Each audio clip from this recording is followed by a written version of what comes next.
What is your reaction to the news of the president's death? I feel somewhat ashamed, very much so.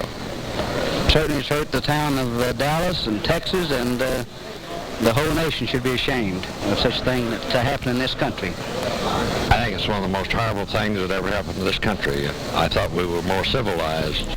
That was a reaction from Oklahoma City citizens 50 years ago on the news of Kennedy's death. If you're old enough to remember Kennedy's death, you know exactly where you were when you heard the news that he'd been assassinated.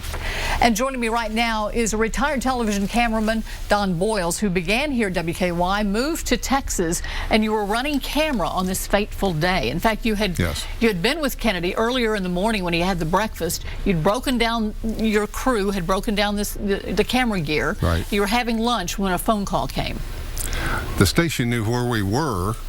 And we had like you said, we were having lunch, and emergency call comes in for our chief engineer who runs the truck, and I thought that was rather strange, and he took off, and he comes back, and he's like upset, and he's saying, stop what you're doing.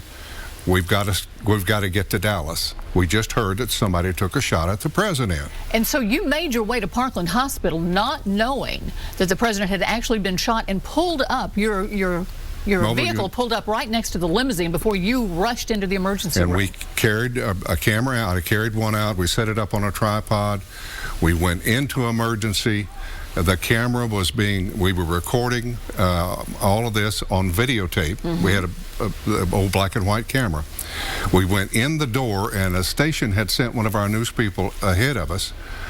He picked us up and moved us over into an area where he said, okay, we've got the doctor coming out. And the doctor comes out, and the doctor's first things he says is, the president has expired. And I'm going, I don't believe this. This can't be happening.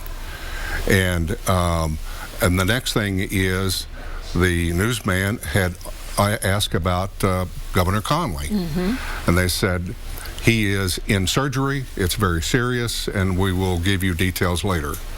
And with that, we moved down the hall to get into a better position where we could continue to report his condition. And that's when you saw Jackie Kennedy. And then I went out, we had cables strung all over the place at emergency. We had to clear this area out, and I'm cleaning this up, moving it out, and she comes out, and I looked at her, and she has this stuff all over her. And I thought, what is this? And she's rushed away to a limo. Then as I'm taking the equipment back to the remote unit, here is the limo that the president was riding in. Yes, and I walked over and took a look, and I wish I hadn't looked. And then I realized what this was all about with her. And with that, everything then starts to just roll in. We start our demand for video from all over the world. And we didn't, I don't think, it was like 40 hours before we stopped anything. And I know when I called you, you weren't real anxious to talk about this because it was a horribly traumatic experience for you. It really was, and I wasn't prepared for what the doctor said. This can't be happening, that the president has been shot, is dead. Just a few hours earlier, I was 6 feet away from him. You look, they were beautiful people. And now it's over. I couldn't believe it. And then days later, you're down at the county jail waiting for the transfer of Lee Harvey Oswald. You look down at a television monitor that's live from another camera, and what do you see? We saw, and the director's in the bus, and they're busy doing their things. We're waiting. There's 2 cameras, 2 cameramen, and a newsman. We're locked in a security inner cell. I'm watching the activity on the monitor, and Oswald is shot, and nothing's happening. And I call the truck. I said, give me, somebody answer me. And they finally come back and said, what do you want? And I said, somebody has shot Oswald. Well, all things broke loose in the bus. They're yelling and screaming, get out of there. We're locked in.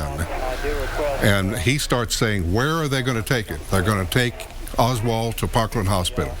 Finally, we get ourselves out of the cell, leave the equipment, get back in. And this is what you would have seen. We're waiting for him. And this is what I'm seeing. And after he's shot, he is taken back to Parkland. There's the moment. There it is. And that's what you witnessed. And then you immediately went back to Parkland. And who came through those emergency doors to tell you that Lee Harvey Oswald was dead? And here was the same doctor, 4 days later, it was on Sunday, and he said, Lee Harvey Oswald is dead. And then we start this all over again. The demand for video, the people were upset already, and this is just another upset that had to be dealt with. Don, I know that you weren't anxious to do this, but we so appreciate it because it's important for people to hear, particularly young people for whom this is history, from those who witnessed. So we thank you very much. Thank you. We're grateful. Now, still ahead, the latest on conditions for the afternoon drive next.